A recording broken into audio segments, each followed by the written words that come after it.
ओम शांति। 9 जुलाई 2024 के बाबा के मधुर महावाक्य। बाबा कहते, मीठे बच्चे सच्चे बाप के साथ अंदर बाहर सच्चा बनो, तब ही देवता बन सकेंगे। तुम ब्राह्मण ही फरिश्ता सो देवता बनते हो। सच्चे बाप के साथ अंदर बाहर सच्चा बनो, तब ही देवता बन सकेंगे। तुम ब्राह्मण ही फरिश्ता सो देवता बनते हो। प्रश्न, इस ज्ञान को सुनने में धारण करने का अधिकारी कौन हो सकता है?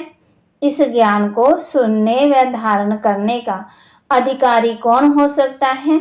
उत्तर, जिसने ऑलराउंडर पार्ट बजाया, जिसने सबसे जास्ती भक्ति की, वही ज्ञान को धारण करने में बहुत तीखे जाएंगे। ऊंच पदवी भी वही पाएंगे।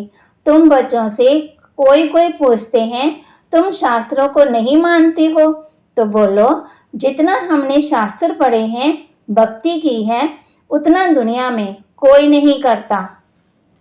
हमें अब भक्ति का फल मिला है, इसलिए अब भक्ति की दरकार नहीं। ओम शांति। बेहद का बाप बेहद के बच्चों को बैठ समझाते हैं।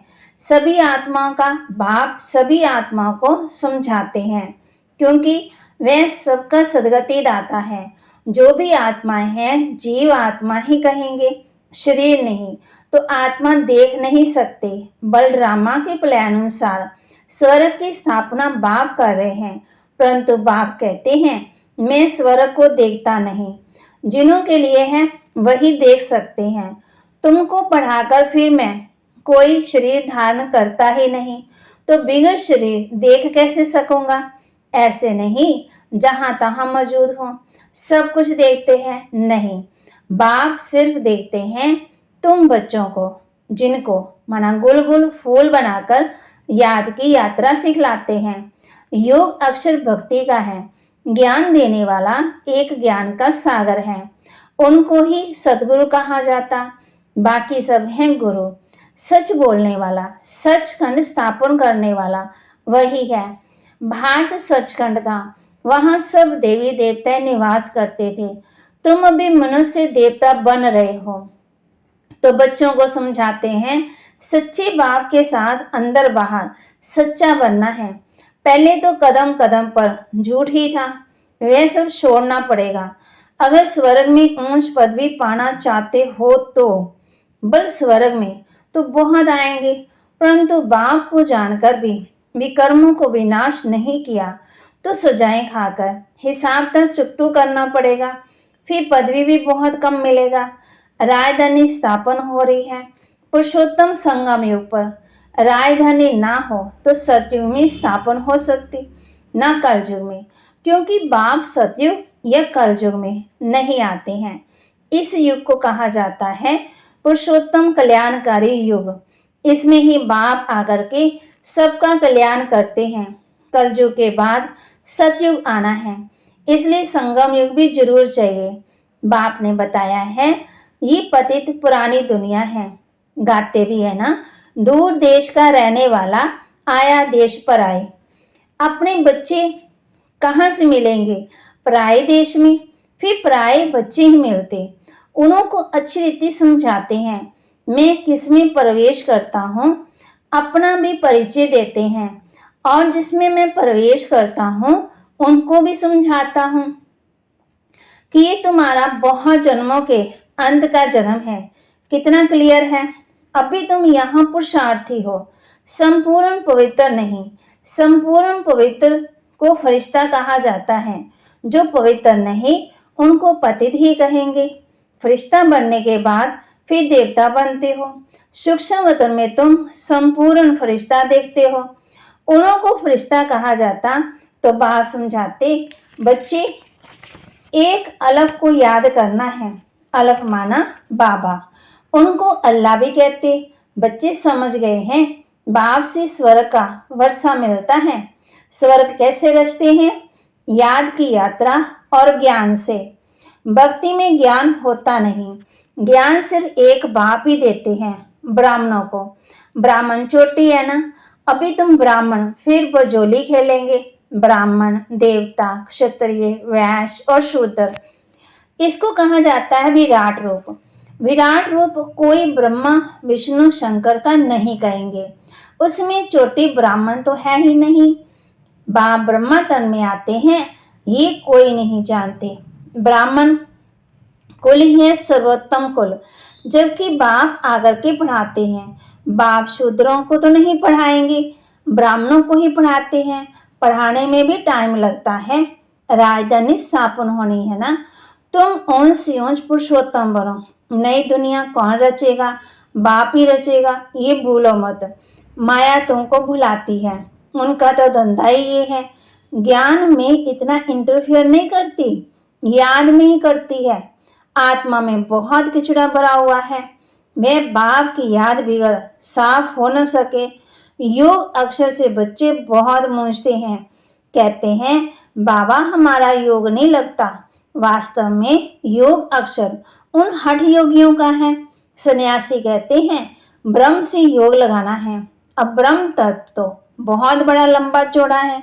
जैसे आकाश में स्टार्स देखने में आते हैं, वैसे वहां भी छोटे छोटे स्टार मिसल आत्मा है। वह है आसमान से पार, जहां सूर्य चांद की रोशनी नहीं। तो देखो कितने छोटे छोटे रॉकेट तुम हो। तब बाबा कहते पहले पहले आत्मा का ज्ञान देना चाहिए, वह तो एक भगवान ही दे सकते हैं। ऐसे नहीं सिर्फ भगवान को नहीं जानते, परंतु आत्मा को भी नहीं जानते। इतनी छोटी सी आत्मा में 84 के चक्कर का अविनाशी पाठ भरा हुआ है। इनको ही कुदरत कहा जाता है, और कुछ नहीं कह सकते। आत्मा 84 का चक्कर लगाती ही रहती है। हर 5000 वर्ष के बाद ये चक्कर फिरता ही रहता है। ये ड्रामा में नूंद है। दुनिया अविनाशी है, कभी विनाश को नहीं पाती। वो लोग दिखाते हैं बड़ी परले होती है। फिर श्री कृष्ण जी अंगूठा चूसता हुआ पीपल के पत्ते पर आता, परंतु ऐसे तो बाबा कहते होता थोड़ी है। बाबा कहते ही है बेकादे, महाप्रलय कभी होती नहीं। एक धर्म की स्थापना और अनेक धर्मों का विनाश चलता ही रहता है। इस समय मुख्य 3 धर्म हैं।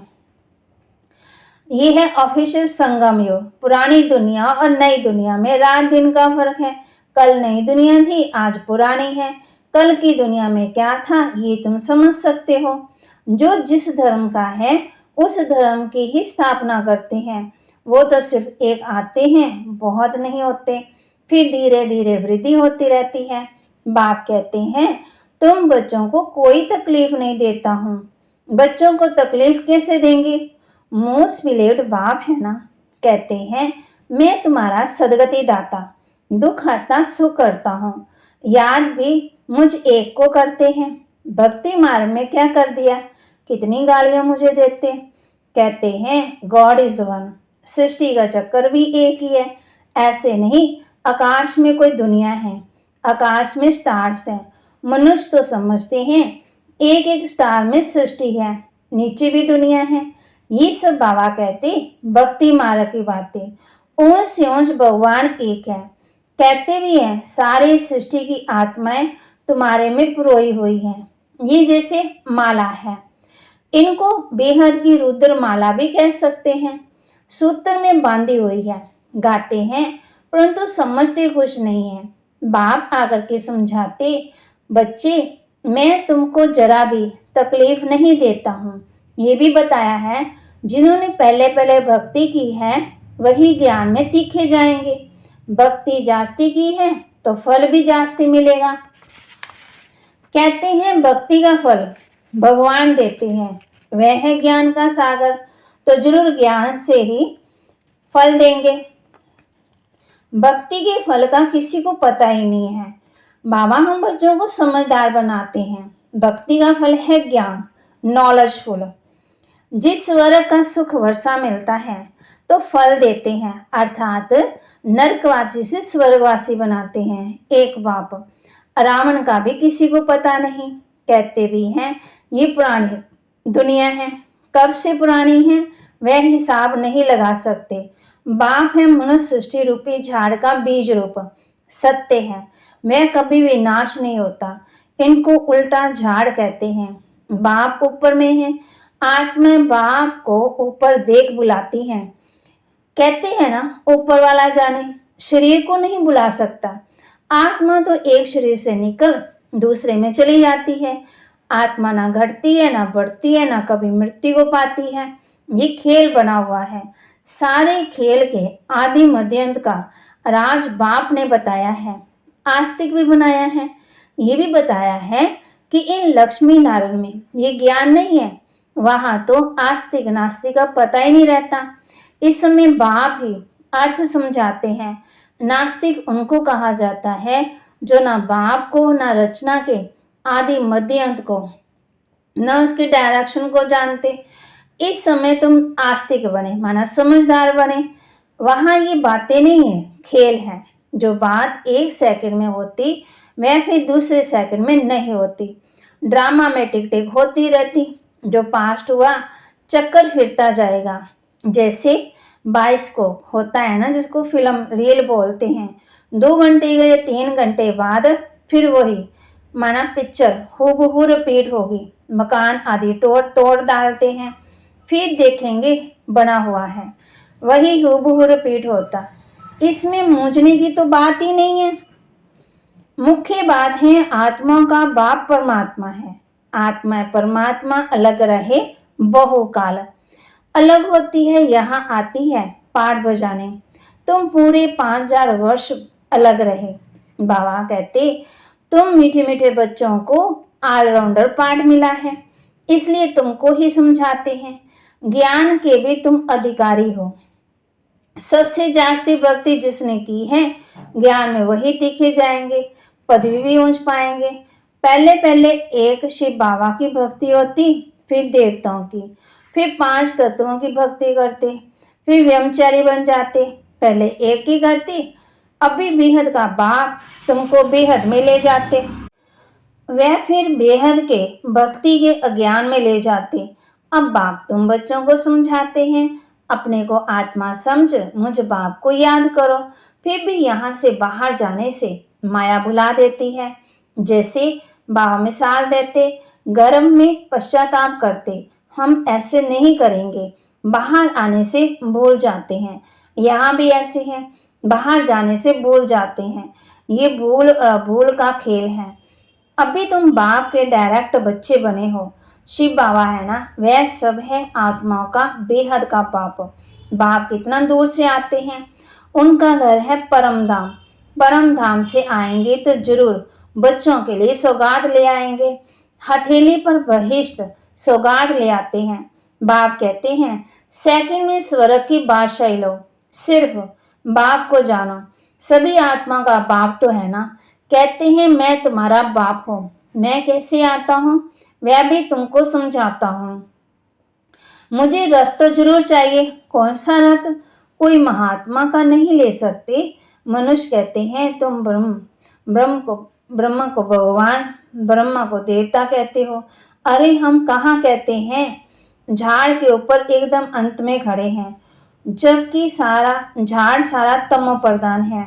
ब्रह्मा भी वहां खड़ा है, तो बहुत जन्मों के अंत का जन्म हुआ ना।